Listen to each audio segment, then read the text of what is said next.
testar, vai aparecer, tô ao vivo. Tá, mas chega mais pra cá. Sou auxiliadora idônea. Vai deixar assim mesmo, com bastante coisa pra cima? Vai deixar com bastante coisa pra cima? Porque quando vai cortar, ele aparece. Pessoal, isso é só um teste, tá? Só um teste, a gente vai testar hoje, porque ontem deu um probleminha. Vamos ver aqui. Se bem que já tá na hora, né? Entrou. É. Vou esperar o Marlon. Se ele demorar muito pra entrar, eu já vou direto. E aí, como vocês estão? Sejam bem-vindos ao nosso terceiro dia. Eu ia fazer um teste aqui com o Marlon, mas vou crer que vai dar tudo certo. Deixa eu aumentar o volume aqui do meu celular.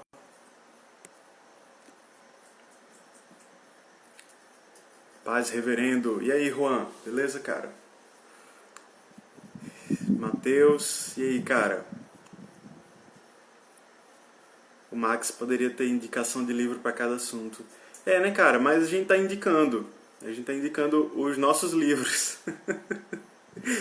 Né? Todo mundo que estou convidando também é autor e a gente está convidando, indicando os nossos livros ao longo das lives. Mas vai lá na página da reflexão.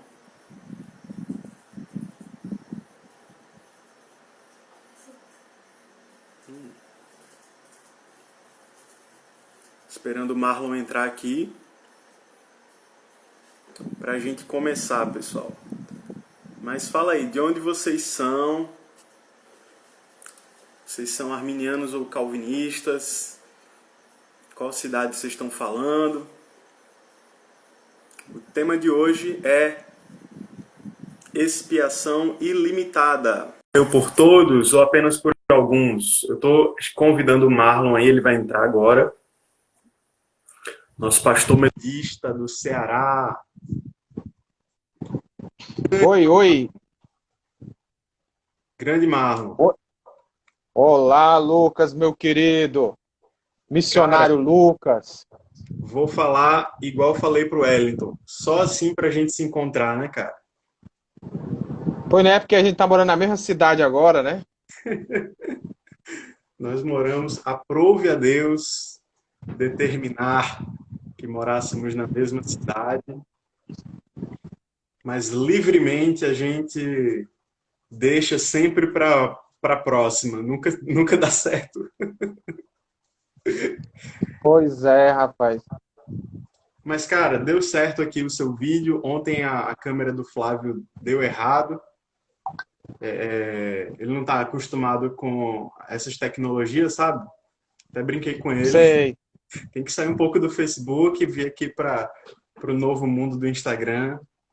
E, bom, alegria cara, de receber aqui.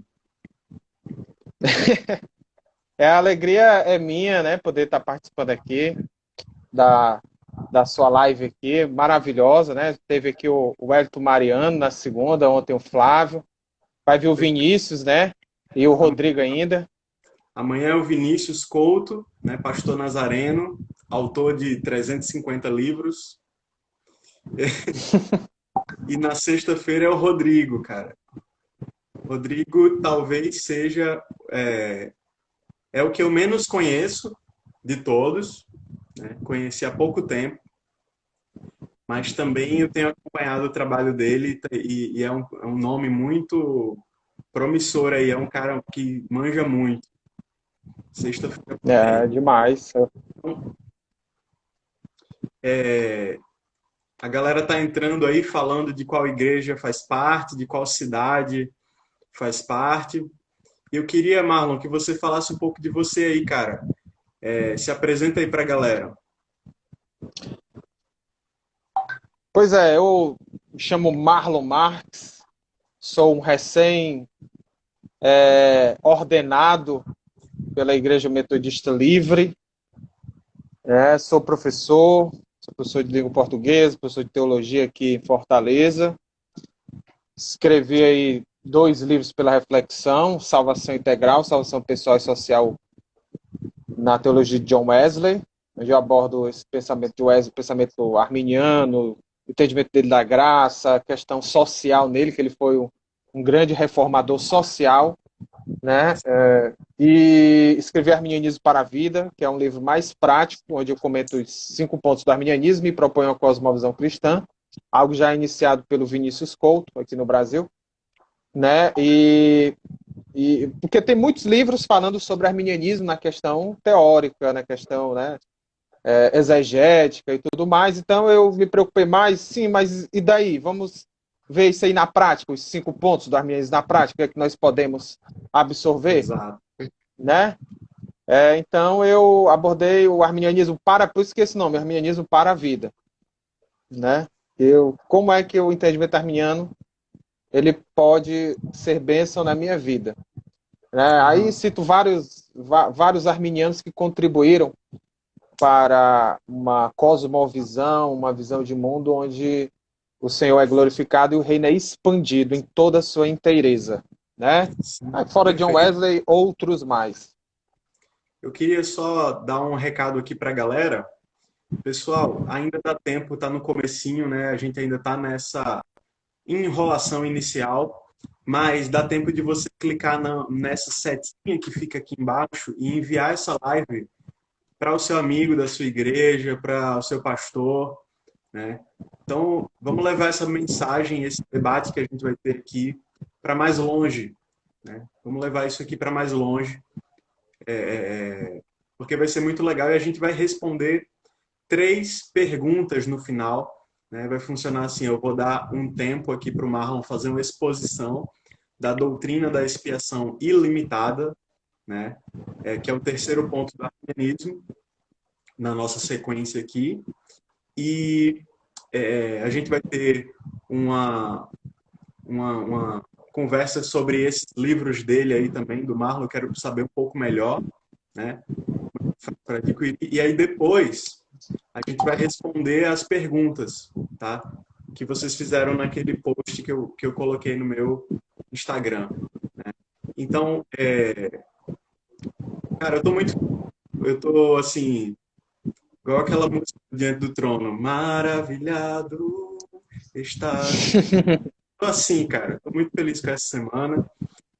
Tá muito legal. Eu lancei a minha página nova, né? Graça Generosa.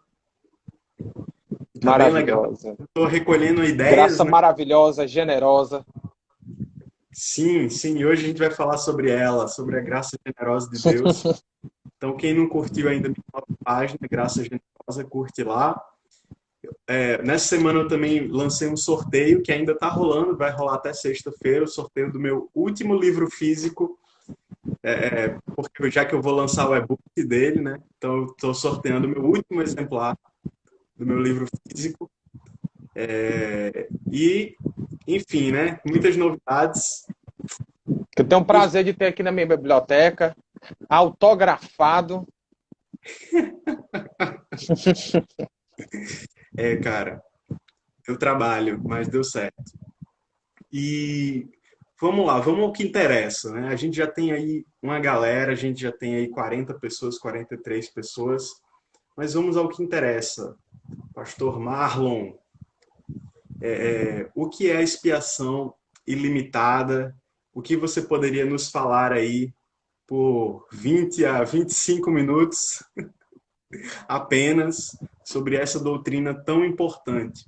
E aí eu queria que você desse ênfase a 2 aspectos, né? A base bíblica, a definição da doutrina, a base bíblica e também a aplicação prática, que é algo que você, como pastor, já está acostumado a fazer, né? Essa lógica de base bíblica, aplicação prática.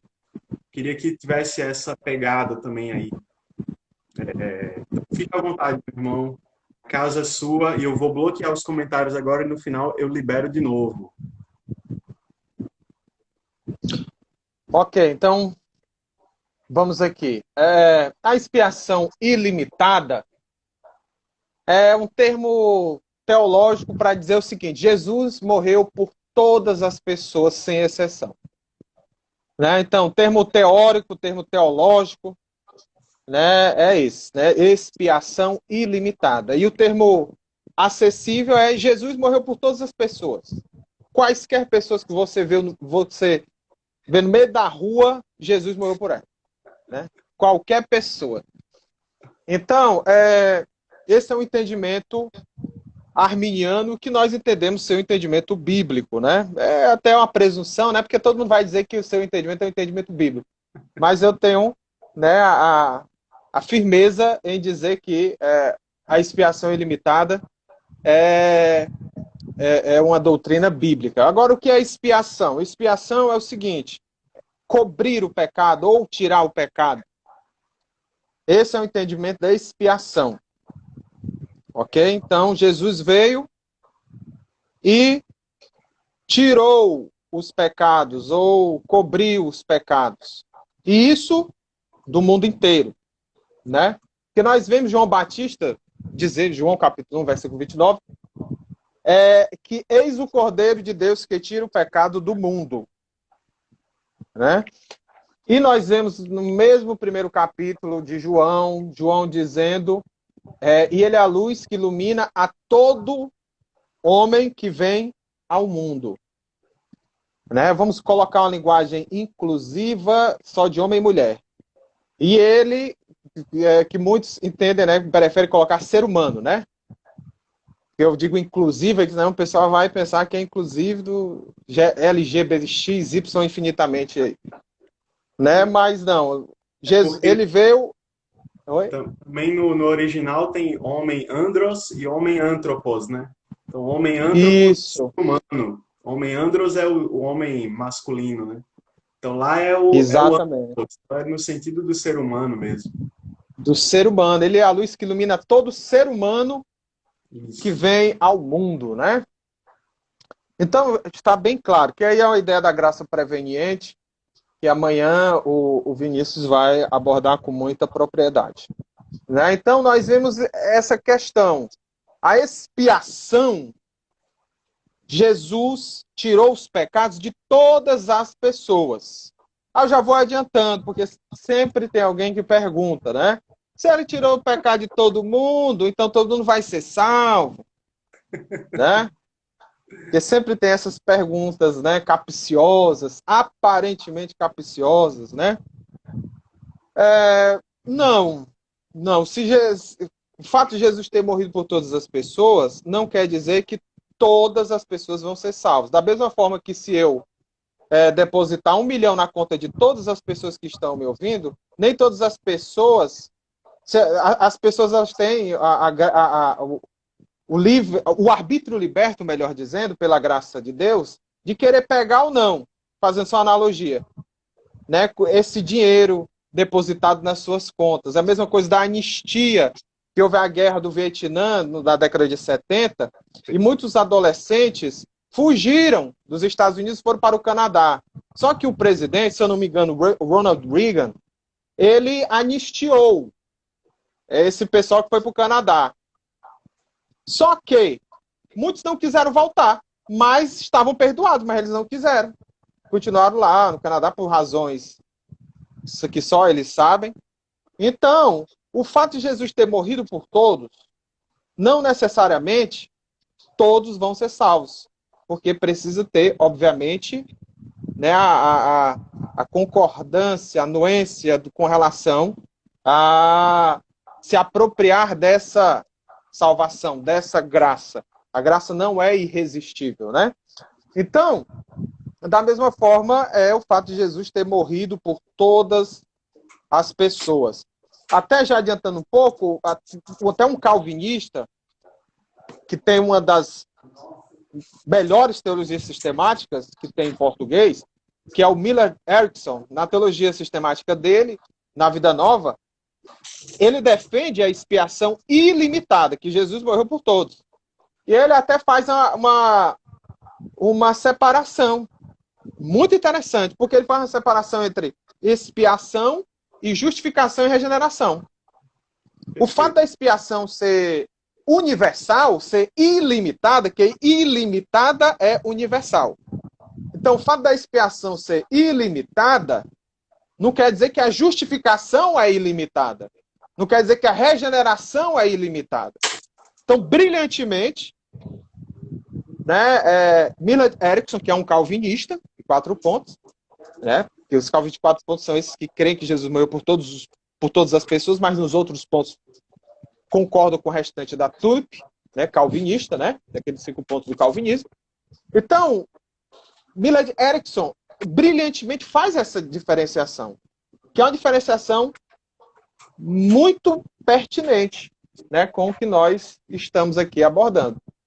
Então, definindo o que é expiação e definindo a sua abrangência, nós podemos ver biblicamente que o que importa é Bíblia, né? Nós somos bíblicos, nós somos evangélicos, né? E todos os evangélicos primam pela Bíblia, né?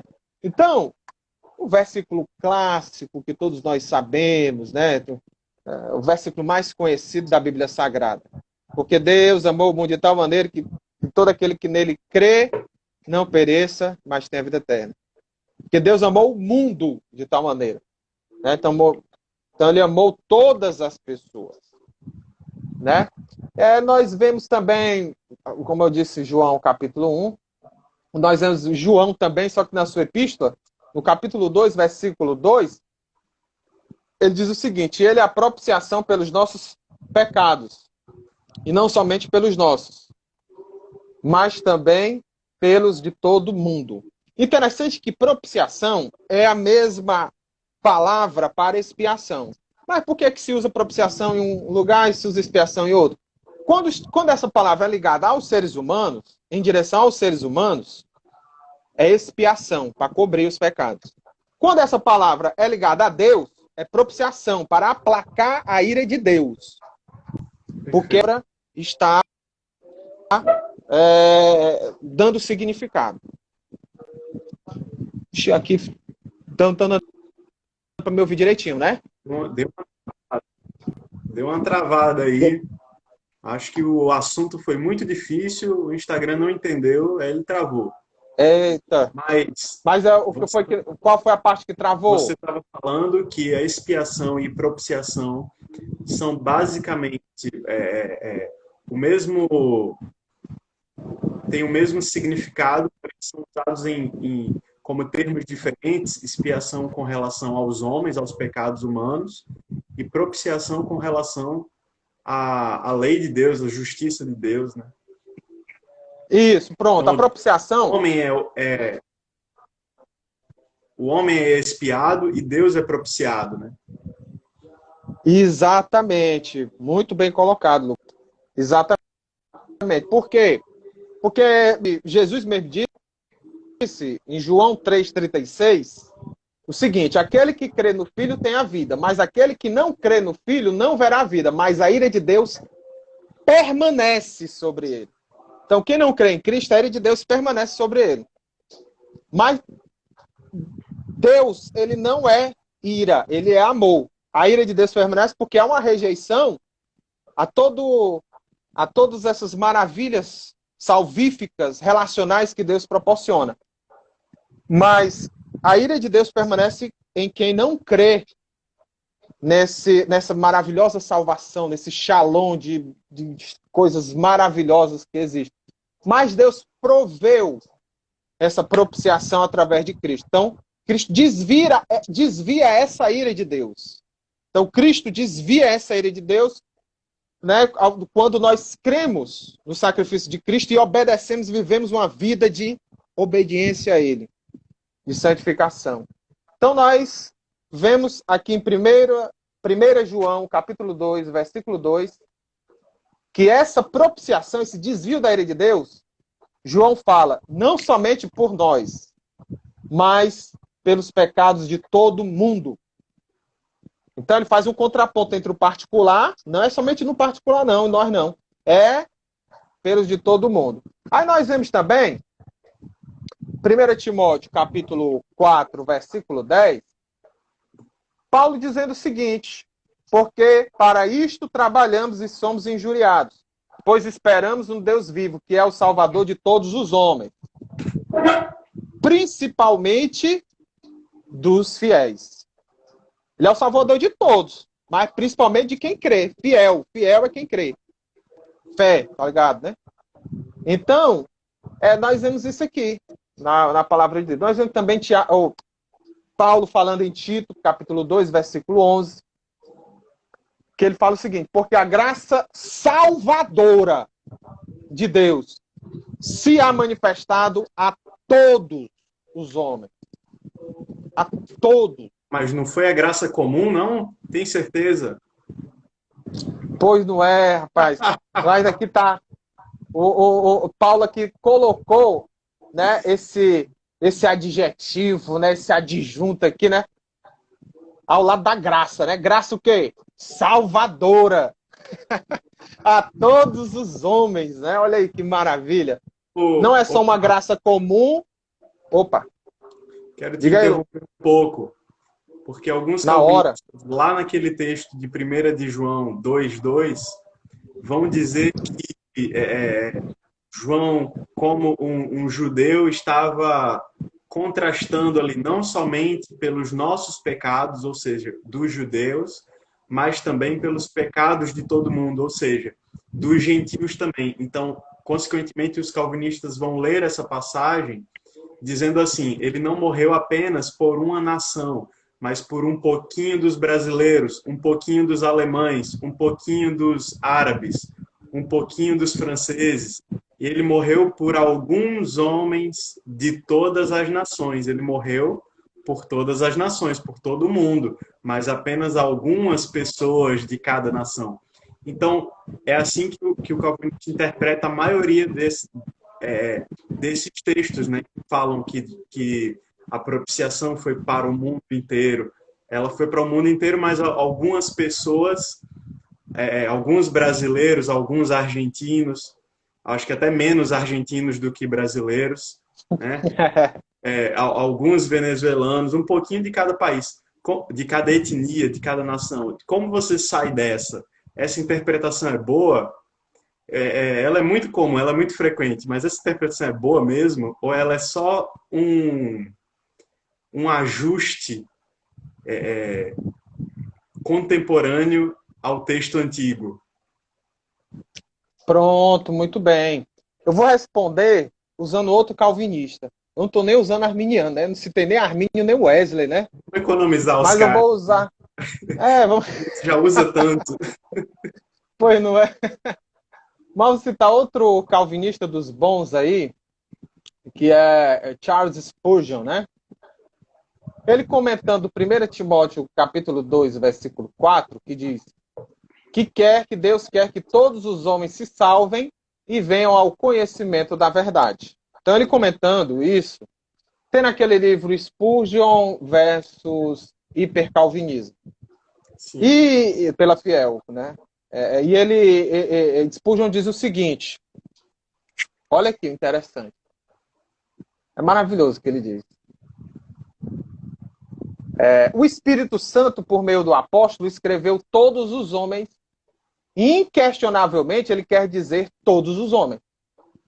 Sei como descartar a força do termo todo, segundo aquele método crítico que há algum tempo era muito corrente, mas não vejo como se pode aplicar aqui se manter a devida consideração pela verdade. Há pouco estive lendo a exposição de um habilidoso doutor que explica o texto acabando com ele. Ele está se referindo a John Gale, um grande teólogo calvinista, batista calvinista. Ele diz que o John Gill acabou com o texto. Ele aplica, o John Gill, cadê que eu me perdi? Ele aplica pólvora gramatical ao texto. Meu Deus. E faz explodir a título de explicá-lo. Quando li a sua exposição, pensei que teria sido um comentário de capital importância se o texto dissesse que não quer que todos os homens se salvem, nem que cheguem ao conhecimento de Deus. Se essa fosse a linguagem inspirada, todas as observações feitas pelo ilustre doutor ser-lhe-iam exatamente fiéis. Mas acontece que ele diz completamente o contrário, Paulo, né? Então, aí ele, em outro momento, ele vai dizer, é como se o Espírito Santo não pudesse inspirar a ter escrito todos os tipos de homem. Né? Que é um entendimento que os calvinistas também dizem muito, né? Como se o Espírito Santo tivesse esse defeito de dizer, né, que é para ter colocado, não, Deus quer que todos os tipos de homens se salvem. Né? Aí o Spurgeon ele dá Ele faz essa crítica, né? E essa crítica aqui que ele faz que, como se o Espírito Santo tivesse falhado ao ter escrito assim, fazer com que Paulo tivesse escrito assim, inspirado Paulo com que tivesse escrito assim, não, que não quer que todos se salvem. Então, realmente, nós vemos aqui, nesses textos aqui que nós lemos, nós expomos, que Jesus morreu por todas as pessoas. Eu vou também citar aqui o Erickson novamente. Realmente eu estou economizando aqui os arminianos. Estou só citando aqui os calvinistas. Né, cara? Hã? Você vai virar batista em breve, né? Só tá citando os batistas aí. Pois é, olha aí, rapaz. O Erickson e o Spurgeon, né? E o Gil, né? O Gil também era batista. Ele também. Ele diz... E o Erickson, ele vai contrapor a expiação limitada, a expiação particular, e ele cita Romanos 14:10. Porque Paulo, em Romanos 14:10, diz o seguinte: pois se teu irmão se entristece por causa de tua comida, não estás andando segundo o amor. Por causa de tua comida, não faças perecer aquele por quem Cristo morreu. Não faças perecer aquele por quem Cristo morreu. Paulo, ele não está blefando. Se ele fala disso, que é uma possibilidade que pode acontecer. E também, 1 Coríntios, capítulo 8, versículo 11, que Paulo diz, assim o fraco, teu irmão, por quem Cristo morreu, é destruído por teu conhecimento. Por quem Cristo morreu, é destruído. Né, por teu conhecimento. É um alerta para que nós não escandalizemos os fracos, porque em Cristo morreu. Né? Então nós vemos aí 2 Pedro 2:1, né, que Pedro fala que os falsos profetas vão negar o soberano Senhor que os resgatou. Sim. Né? Ou seja, esses falsos profetas... São uma das passagens mais... para usar um trocadilho, determinantes para esse debate, né, cara? Exatamente. Que Jesus resgatou aqueles falsos mestres que estavam o negando. E o Pedro disse que eles seriam destruídos. Então, mas Jesus resgatou esses que, por serem falsos mestres, serão destruídos. Então, Cristo morreu por todos, inclusive para aqueles que podem perecer, inclusive para aqueles que serão destruídos, né? Tá lá em 2 Pedro, capítulo 2, né? Isso, versículo 1 e 2. Fantástico. Está bem claro. Está bem claro, né? Então, todas as pessoas, elas podem ser salvas. Né? É tanto que, agora eu vou citar um anglicano, mas calvinista também. Calvinista de 4 pontos. Que ele diz o seguinte, que é o Bispo Riley, né? Muito conhecido, Bispo Riley. Que ele diz, um detalhe que eu vou fechar para abrir para as perguntas, que eu acredito que já passou aqui, que ele diz o seguinte, nosso dever é convidar a todos, sem nenhuma exceção.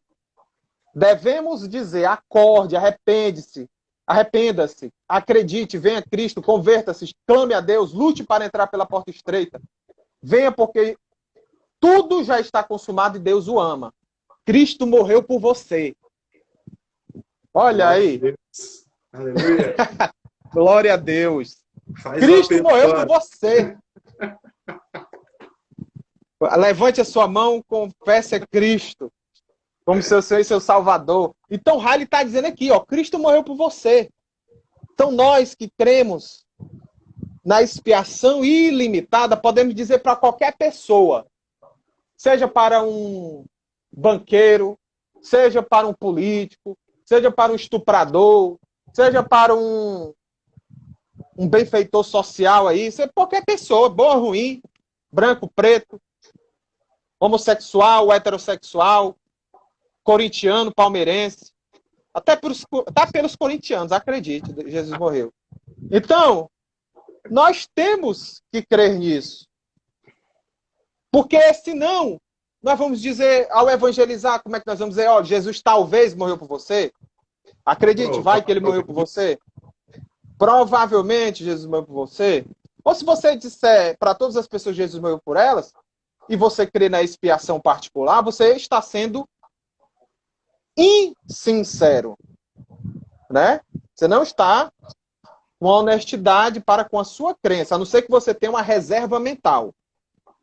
Né? Que eu particularmente creio assim, mas publicamente creio dessa forma. Não, então, nós que cremos na expiação universal, ilimitada, podemos dizer para todas as pessoas, creiam em Jesus, que Jesus morreu por você, creia. Né? Então, nós temos mais firmeza ao pregar o evangelho, né, ao crer na expiação ilimitada. E todo calvinista de 4 pontos também tem essa firmeza, por mais que pareça paradoxal, né? Porque o Sproul, né, o presbiteriano, né, o Sproul, ele vai dizer que todo calvinista de 4 pontos é um arminiano. Né, ele vai falar isso no livro A Verdade da Cruz. Aí ele diz essa pérola aí, né? E só para finalizar, pérola, né, cara? Aí, só para finalizar, vou citar Jonathan Edwards e Calvino, né? Porque tem que citar o Calvino, né? Claro. Jonathan Edwards, ele vai dizer o seguinte, esse entendimento de Romanos 14 e 1 Coríntios 8. Edwards vai dizer, sim, eles não aceitarão, que não vai dar para ler tudo, sim, eles não aceitarão dele, apesar dele morrer por eles.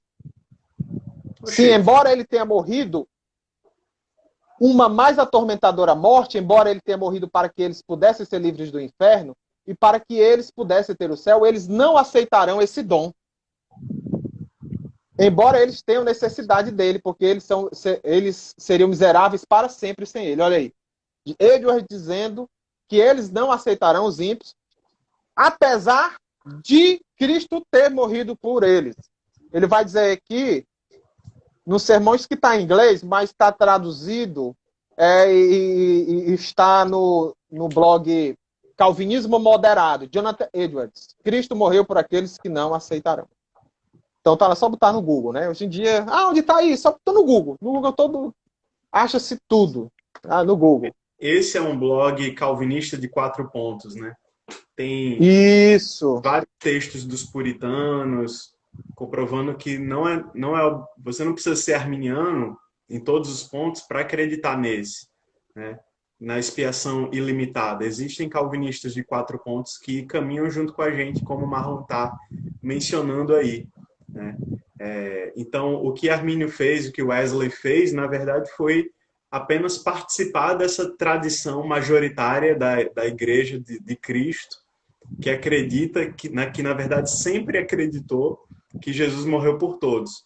De uma maneira que quem acredita na expiação limitada tem na patrística tem poucos precedentes, né? Na patrística, na época medieval, pouquíssimos precedentes. Na reforma, pouquíssimos precedentes. Na pós-reforma, pouquíssimos precedentes. Hoje em dia está proliferando um pouquinho mais, mas ainda assim é uma minoria. Então, a gente não considera a tradição como uma fonte infalível, né? Mas ela tem um peso também, ela tem uma importância também, né? Como as pessoas interpretaram, como a igreja interpretou ao longo dos séculos, né, cara? Então, me parece que, em geral, esses textos bíblicos são lidos com um viés voltado para a expiação ilimitada mesmo, né? Exatamente. Né? E para finalizarmos aqui, citando Calvino, comentou Romanos, né? Não só Romanos, ele comentou quase todos os da Bíblia, mas em seu comentário em Romanos, ele aborda o seguinte, porque ela é oferecida a todos, né? a graça. Embora Cristo sofreu pelos pecados do mundo e é oferecido pela munificência divina sem distinção a todos os homens, todavia nem todos o recebem. Né? Então ele enfatiza aqui que Cristo sofreu pelos pecados do mundo, mas nem todos o recebem. Então ele faz um contraponto, todos. Porque esse mundo aqui são todas as pessoas, porque senão não teria o porquê dele ter escrito depois. Todavia, nem todos o recebem. Porque senão ele diria, ele sofreu pelos pecados de todos os eleitos. E todos o recebem. Né? Exato. Então ele faz aqui, ele sofreu pelos pecados do mundo. Todavia, nem todos o recebem. Então, obviamente, que ele está dizendo que todos é todos. E ele fala, busquemos a salvação de todos os homens, no seu comentário aos Gálatas, sem exceção, porque Cristo sofreu pelos pecados do mundo inteiro. Então, nós vemos aqui que realmente Jesus morreu por todas as pessoas. Né? E aí tem comentários aqui de Wesley, de Armínio, mas eu acredito que está bom para poder abrir perguntas aí para Muito bom, foi muito bom. o pessoal. Na verdade, eu abri as perguntas antes, né, num post, eu selecionei aqui 3, e dependendo do nosso tempo, a gente consegue responder mais, talvez aí lendo alguns comentários, né? Mas, Pronto. por enquanto, a gente pode até tentar ser rápido na nossa resposta aqui. Sim. Né? Mas... E você já falou da aplicação prática que tem a ver com...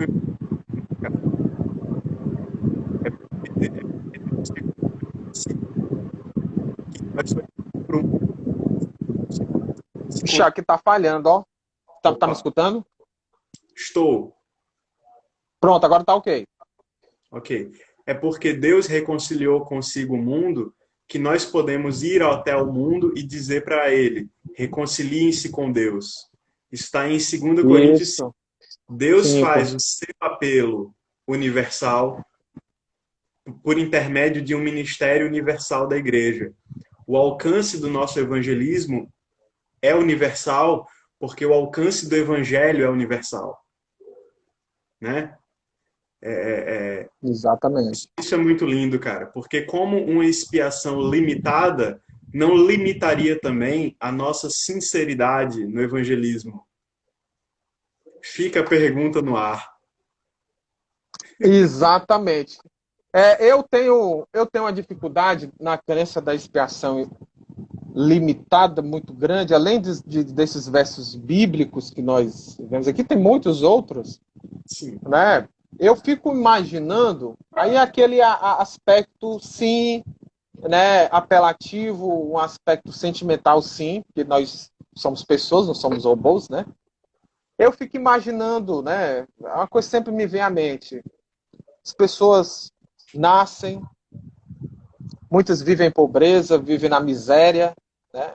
Vê ao mundo assim. Aí depois, nunca ouviram falar de Jesus, que geralmente os calvinistas são exclusivistas, né, no entendimento da salvação, né, dos não evangelizados. E essa pessoa morre. Então, a pessoa vem ao mundo, ela sofre, principalmente naqueles locais da África e muitos outros, até aqui no nosso sertão, aqui no Nordeste. Passam fome, vivem uma vida de miséria, né, sem amor, sem nada disso. Aí depois vão ser julgadas. Aí no julgamento final, Deus não quis salvá-las. Não, você veio ao mundo, passou por tudo isso, sofreu, veio uma vida de desgraça. E no julgamento final, eu não providenciei salvação para você. Eu não quis salvar você. E você viveu uma vida desse jeito e vai sofrer no inferno desse jeito. Pronto. Então, esse entendimento é que me bloqueia, né? Mais ainda, além da confirmação bíblica, que não tem, né? Aliás, a falta de confirmação bíblica, ainda tem esse aspecto empático, né? Para com essas pessoas. Eu queria que você respondesse se Jesus também morreu pelo anticristo, porque os calvinistas levantam sempre isso. Essa é a primeira pergunta aqui das 3, tá? Jesus morreu também pelo anticristo, cara? O que você acredita sobre isso? Rapaz, eu sei quem foi que perguntou isso aí. Eu vi no seu Instagram. É uma figura aí que sempre gosta de fazer umas perguntas legais, né? Gente Essa é uma fina. excelente Mas Jesus... pergunta. Hã? Essa é uma excelente pergunta. Não, mas excelente pergunta, excelente pergunta. Né? Porque é o seguinte, Jesus morreu por todas as pessoas. Olha, eu estou namorando o preterismo parcial. Não Opa! cheguei a me noivar. Mas eu estou me noivando, estou noivando Isso quase na já. outra live. Deixa para a próxima live. Olha aí que maravilha. Eu estou praticamente já com as alianças compradas com o preterismo parcial. Então, eu entendo que, tendo a entender, mas não fechei, que o anticristo não é uma pessoa, né? É uma pessoa assim que vai vir e tal, não sei o quê. Pode ser mais um sistema. Porque esse anticristo, onde todas as evidências apontam e que eu estou estudando, é por isso que eu não vou afirmar com certeza ainda nesse ponto, já veio no ano 70, né? Não quer dizer que Jesus não vai voltar, ele vai voltar, viu? Eu não sou preterista parcial, não é o preterista pleno, completo, total, não.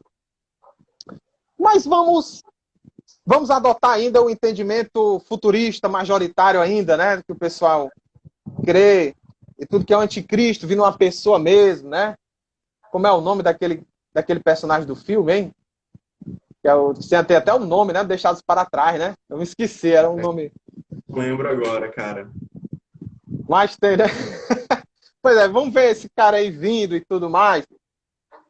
Ele é uma pessoa humana. Uma pessoa já. É um ser humano, né? Ele não é uma pessoa. É um Um ser, demônio. não um demônio. Oi? Não é um É, ser ele é uma celestial, pessoa. um demônio. Isso. Ele não é um ser celestial. É a mesma coisa que Judas, pela presença de Deus, diante de todos os mundos possíveis, vamos dar uma de molinista aqui, do conhecimento médico, diante do andar contingencial de todas as coisas que acontecem. Judas, pelo seu livre-arbítrio, pela sua liberdade libertária, iria atrair a Jesus, não predeterminado por Deus, mas já estaria ali. Deus já sabia pela sua presença, seu conhecimento livre, médio, e seja lá o que for. Então, de acordo com esse conhecimento médio, dessa presciência de Deus e tudo, já sabia que haveria um cara que seria perceptível, aliás, perceptível não, seria sensível, seria aberto à atuação de Satanás. Ele era uma pessoa. Então, se ele é uma pessoa, Jesus morreu pelo anticristo. E por que ele não é salvo? Respondi no começo, porque ele não crerá em Cristo. Mas esse é um entendimento que eu particularmente não estou muito crendo, né? No anticristo personalizado, né? Futurístico, né? Então, mas lindo nessa ideia, eu creio sim que Jesus morreu por ele. E Jesus morreu por todos, até por Hitler Jesus morreu. Olha aí que Sim, interessante. perfeito. E uma resposta complementar é que, no caso de um anticristo ter sido, no caso de ele algum dia ser um demônio, né, a nossa resposta muda, porque Jesus certamente não morreu por ele. Porque ele morreu por todos os seres humanos, pantu antropu, todos os seres humanos, Olha. né? Os demônios já foram Exato. julgados, né? Receberão aí sua punição final, e Jesus não providenciou expiação para eles, porque Jesus veio como um ser humano. Para ele morrer pelos anjos, ele teria que fazer uma nova encarnação, que nem seria uma encarnação, seria uma, sei lá, uma enangelicação. Inventei agora essa palavra. Ele teria que vir como um anjo. Neologismo aí. Coloque no seu próximo livro. Botar no meu lápis. E morrer pelos anjos. Mas uma vez que ele veio como ser humano, ele morreu por todos os seres humanos, né? Por cada um deles. Exatamente. Se o Exato. anticristo for um ser humano, Jesus morreu por ele. Se ele for um anjo ou um demônio, enfim, ele não Aí, morreu, né? não morreu. Só complementando o que você falou, vou citar outro Batista. Eu estou citando muito Batista, viu? Para sua alegria. Há Né? vagas. O Henry Clarence Thyssen, que escreveu Palestras em Teologia Sistemática, um livro muito usado na década de 80 e 90 e até parte dos anos 2000, muitos seminários, muitos mesmo, que era ele nos seminários batistas e pentecostais e o Berkoff nos seminários reformados, né? Aí, o Thyssen, nessa teologia sistemática, ele diz o seguinte, que Jesus não morreu pelos anjos, por quê? Porque Jesus morreu pela raça humana. Então, os humanos não caíram como os anjos. Os humanos caíram como a raça, tendo os seus pais, Adão e Eva. Os demônios, os anjos, caíram como batalhão e de uma forma individual. É um batalhão de anjos, não é uma raça de anjos.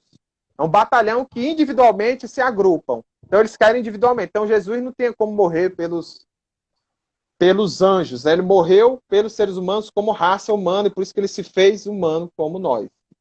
Se encarnou. Né? A segunda pergunta é, se Cristo morreu por todos, os pecados dos não convertidos serão punidos duas vezes? Ou seja, uma vez os pecados foram punidos na cruz, aí a pessoa morre, aí ela vai ser punida por aquele pecado que Cristo já puniu, Cristo já levou, né, sobre si. Então, é aquela velha acusação da dupla punição, né? Logo, Deus, nesse caso, não seria justo ao punir uma mesma pessoa duas vezes, ao castigar uma pessoa duas vezes. Então, se Cristo morreu por todos, então significa que quem não se converter será punido duas vezes? Como você sai dessa? Que é uma clássica objeção aí à expiação ilimitada. Pronto, muito bem. É o seguinte. Eu, como sou wesleyano, embora Wesley ele ficasse ali quase que no meu termo entre a expiação, aliás, a teoria da substituição penal e a governamental, mas ele tendia mais para a substituição penal, né? Mas praticamente todos, ou a maioria dos wesleyanos posteriores, tenderam mais para uma teoria governamental. Sim. E eu tendo mais a uma teoria governamental, não a substitutiva penal. Tá entendendo? Então, o que é que diz a substituição penal? Que Jesus morreu exatamente pelos pecados ipsilíteres de todas as pessoas. Tirou no lugar delas. A minha morte era a morte dele e tudo mais. A governamental, que vai mais ao encontro de uma outra teoria clássica, que é a da satisfação e a teoria do Christus Victor e tudo mais, que é uma atualização da crença dos pais da igreja, entende o seguinte, que Jesus ele morreu por todas as pessoas, mas em lugar de todas as pessoas. É uma expiação substitutiva, mas não é penal. É uma morte em que ele morreu no lugar, e não exatamente a morte da outra pessoa. Mas, independente disso, né, os que creem na substituição penal, eles creem que o fato de Jesus ter morrido por todos não quer dizer uma forma pecuniária, mas sim uma forma, obviamente, penal, forense. Se fosse uma substituição pecuniária, que é o que esse entendimento está abordando, de dinheiro, né? De dinheiro, pecuniária, assim, de troca, meio de dinheiro e tudo mais. Ou seja, olha, eu comprei você, agora você é meu, então tá resolvido. Então, é uma substituição forense. Jesus morreu por você, tirou seus pecados. Mas não é pecuniária, porque morreu por você, automaticamente você tem que vir a mim. Não. É forense, eu tirei os seus pecados. Mas como é um, você tem que fazer a sua parte, tem que ter um retorno aí sinergístico, né? Que é você crer. Então, é uma expiação forense, penal, em que você tem que crer, você tem que fazer algo que não é de obra, mas sim só de resposta, é algo de obra, para que você seja perdoado.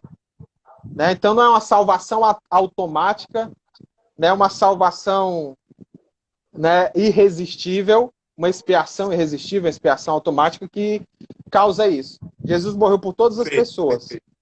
mas somente é aplicada isso quando a pessoa crê e não irresistivelmente. Eu quero Ah, acrescentar. eu queria só complementar rapidinho, porque eu Pode, pode. mencionei justamente essa questão da vontade, né? O ser humano ele não contribui nada para a salvação. Obra é só a de Jesus. O que o ser humano faz não é mérito com relação a crer ou não, ser receptível ou não à salvação. Porque isso aí é vontade. Vontade é diferente de obra. É por isso que alguns arminianos não gostam de se chamar muito de sinergistas. Porque sinergismo tem a ver com sim, junto, ergos, que é obra. Então, obra em conjunto. Então, esse termo, etimologicamente, não é muito preciso, realmente, porque a única obra só foi de Jesus.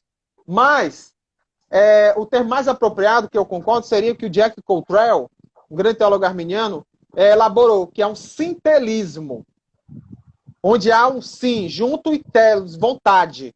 Então, a Duas vontade vontades. conjunta para que haja salvação. A vontade de Deus, que é da vontade de Deus que todos se salvem, ele não quer que nenhum se perca, e a vontade do ser humano. É por isso que vontade não é a mesma coisa que obra. Então, o termo mais adequado, etimologicamente, seria sintelismo. Mas, eu, particularmente, uso o sinergismo porque já pegou. Quando pega, né, aí é difícil tirar. Tanto que o Olson disse que é um sinergismo evangélico. Perfeito, perfeito. Eu queria acrescentar que a nossa compreensão de expiação é justamente que o ser humano está num estado de possibilidade de salvação, né? A cruz de Cristo, ela não salvou ninguém automaticamente. Ah, Jesus morreu lá por volta do ano 30 e beleza, todo mundo foi salvo automaticamente. Plim. Não é assim. Não é assim que acontece, automático. O que isso acarretaria num desprezo à ação do Espírito Santo no nosso coração. Ok, Cristo morreu, todo mundo é salvo. E o Espírito Santo fica onde? Mas, na verdade, a ideia de ser algo forense, não pecuniário, é que quando Cristo morre, ele não salvou ninguém automaticamente. Ele expiou o pecado, né, tornando possível a nossa salvação, que antes era impossível, né? Mas o que é impossível aos homens é possível para Deus.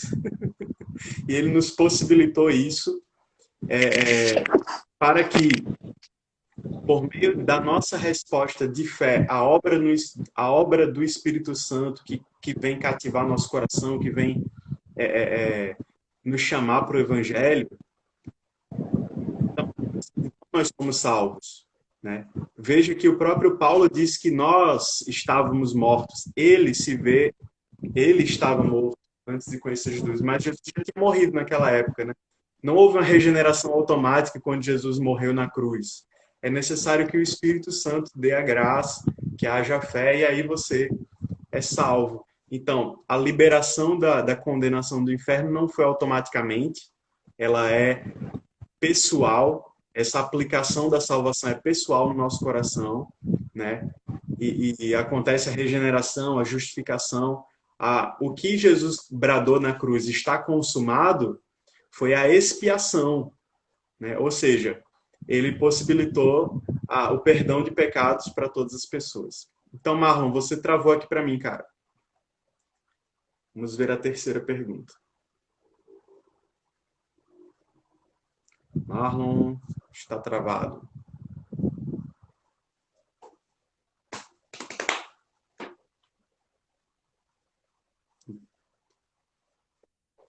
Você voltou agora. Passou um tempinho travado, voltou agora. Bom. Porque eu recebi uma ligação mesmo na hora aqui. Tudo bem. Seguinte, talvez o nosso tempo acabe e aí a gente volta para, de repente, conversar um pouco e responder perguntas nos comentários. Você topa fazer isso, cara? Top. A gente não fez isso antes não, mas hoje eu deu vontade de fazer. Olha aí, maravilha. De repente, mais uns 20 minutos aí respondendo perguntas nos comentários da galera. Nosso tempo já vai acabar aqui nessa live. Mas vamos tentar responder mais uma aqui rapidinho. A terceira pergunta. A expiação ilimitada olha, tem a ver com o que eu acabei de falar. Não reduz o poder da expiação na medida em que só possibilita a redenção das pessoas, mas não a efetiva até que venham a crer. E aí, essa ideia que a gente está apresentando aqui da possibilidade. Cristo não salvou ninguém na cruz, ele só possibilitou. Isso não quer dizer que Jesus é fraco, que a expiação não é poderosa. E aí, como você sai dessa? Pronto, muito bem.